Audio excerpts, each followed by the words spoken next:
Hello my dear listeners, welcome back to my channel. मेरा नाम है मिस एम और मैं आप सबको सुना रही हूँ क्रिकेटर वाला प्यार एपिसोड 63। अंजलि की बात पर अमन खन्ना कहता है कि मैंने ही कहा था कि आप लोगों को वेट करवाया। कोई बात नहीं, अंजलि ने मुस्कुराते हुए कहा। आप बिना परमिशन के मेरे कैबिन में घुस गई हो तो कुछ इम्पोर्टेंट नहीं होगा। इतना बोलकर अमन बड़े ही एटीट्यूड के साथ अपने चेयर पर बैठ जाता है। माही कुछ भी कहती नहीं है और अंजलि की तरफ देखती है। अंजलि अमन खन्ना के सामने एक फाइल बढ़ा देती है। अमन वो फाइल ले लेता है और देखने लगता है। अमन जैसे जैसे फाइल देख रहा था उसकी आंखें ऊपर नीचे हो रही थी और फाइल पूरी पढ़ने के बाद वो फाइल बंद करता है और एक सरकाज़म वाली हंसी हंसते हुए कहता है कि एमएम कॉरपोरेशन कुछ ज़्यादा नहीं मांग रहा है मुझसे। अमन की बात सुनकर माही कहती है कि मिस्टर खन्ना, शायद आपने फाइल ठीक से पढ़ी नहीं है, इसीलिए आप बोल रहे हो। मैंने तो ठीक से ही पढ़ी है, इसीलिए मैं बोल रहा हूँ कि आपने कुछ ज़्यादा ही मांग लिया है अपनी औकात से। अमन की बात सुनकर माही अपने पैर पर दूसरा पैर रखकर बड़े ही एटीट्यूड के साथ बैठती है और चेयर पर टैप करने लगती है। तभी तन्मय कहता है कि हमारी इतनी तो औकात नहीं है कि हम आपके जितनी प्रॉपर्टी ले सके, पर हाँ, हम आपसे थोड़े कम भी नहीं है। तन्मय की बात सुनकर अमन की नज़र तन्मय पर जाती है और वो एक नज़र तन्मय को देखता है, फिर माही को देखता है और माही तन्मय को ही देख रही थी, जैसे ऐसे देख रही थी कि वो उसकी बात से इम्प्रेस हो। तूने कब से एमएम कॉरपोरेशन ज्वाइन किया? अमन ने तन्मय से पूछा। बहुत टाइम हो गया, तन्मय ने जवाब दिया। पर तूने किया क्यों? अगर तुझे काम की ही ज़रूरत थी तो मेरे यहाँ आ जाता, अमन ने कहा। तन्मय कुछ कहता उससे पहले ही माही बोल पड़ती है। अगर आप लोगों का भाईचारा हो गया हो तो डील करे, कुछ काम की बात करे कुछ। उसकी बात सुनकर अमन को बहुत ही गुस्सा आता है, क्योंकि आज तक किसी की हिम्मत नहीं थी कि अमन की बात को काटे। और वही जो पीछे अमन का सेक्रेटरी खड़ा था वो तो आंखें फाड़ फाड़ के माही को ही देख रहा था, क्योंकि कब से माही उसके बॉस को झटके पर झटके दे रही थी। उसे तो बहुत ही मज़ा आ रहा था।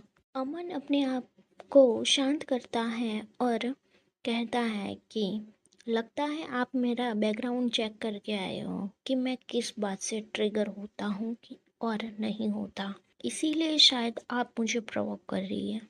अमन की बात पर माही मुस्कुराते हुए कहती हैं कि मैं ऐसी ही हूँ।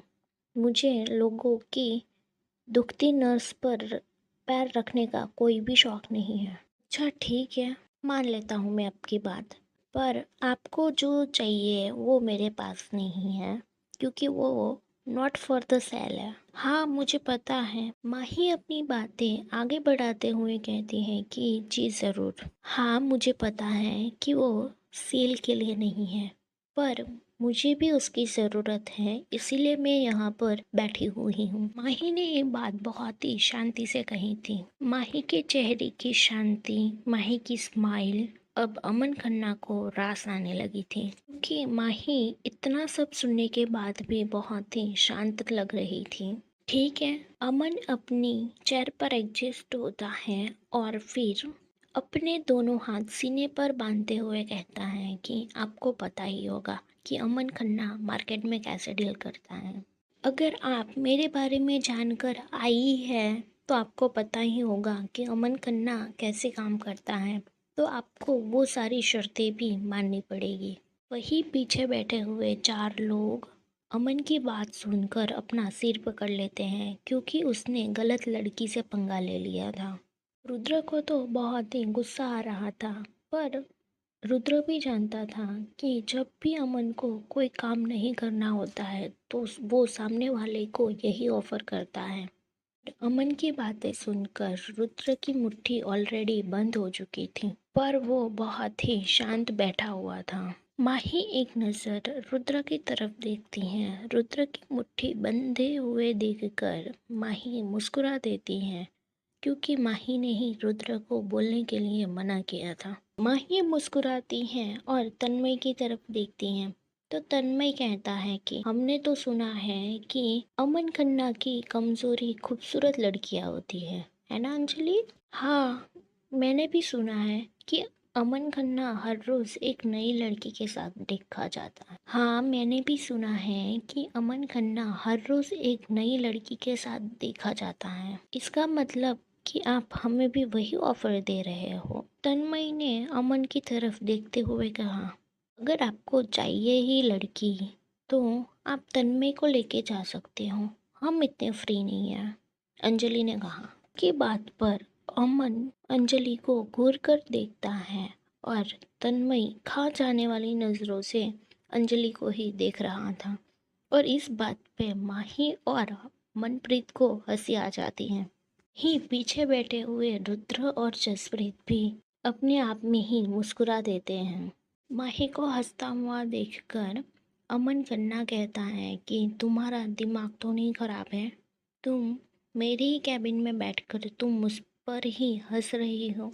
ही हंसना बंद करती है और अपने आप को शांत करती है, पर माही फिर से हंसने लगती है और फिर से अपने आप को शांत करती हैं और एक गहरी सांस लेकर कहती हैं कि दिमाग है ना आपका खराब है मिस्टर खन्ना। हमने जो आपके बारे में सुना है उसी के बाद ही हम यहाँ पे आए हैं, इसीलिए आप अपनी लिमिट में रह के बात करें तो ही बेटर रहेगा।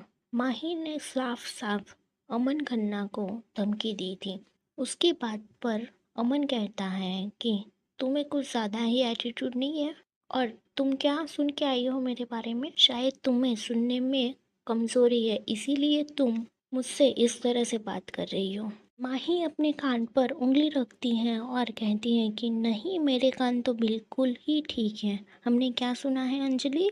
माही की बात पर अंजलि मुस्कुराती हैं और कहती हैं कि हमने तो यही सुना था बॉस, कि अमन खन्ना हमेशा नई एक लड़की के साथ देखा जाता है और वो इसीलिए होती हैं ताकि अमन खन्ना उसका फ़ायदा उठाता है। पर मैंने ये भी सुना है मेरे सोर्सेज से कि अमन खन्ना हमेशा भले ही लड़कियों के साथ देखा गया हो, पर आज तक उसके बेडरूम में किसी की एंट्री नहीं हुई है। ये बात सुनकर जो अमन बहुत ही कॉन्फिडेंस और एटीट्यूड के साथ बैठा हुआ था, वो बड़ी बड़ी आंखें करके अंजलि और माही को देखने लगता है, क्योंकि आज तक किसी को नहीं पता था कि जो दुनिया के लिए लड़कियों को घुमाने वाला लड़का था, वो लड़का आज तक कभी किसी लड़की को छुआ भी नहीं है और आज तक कोई भी लड़की उसके साथ उसके बेडरूम तक नहीं गई है। अमन हमेशा ही एक साफ सुथरा लड़का रहा था, पर उसने दुनिया के सामने कभी भी अपनी इमेज क्लियर करने की सोची ही नहीं थी। वही पीछे खड़ा हुआ अमन का सेक्रेटरी तो बस बेहोश होने की तैयारी में ही था, क्योंकि उसके बॉस के बारे में उसके अलावा इतना ज़्यादा कोई भी नहीं जानता था।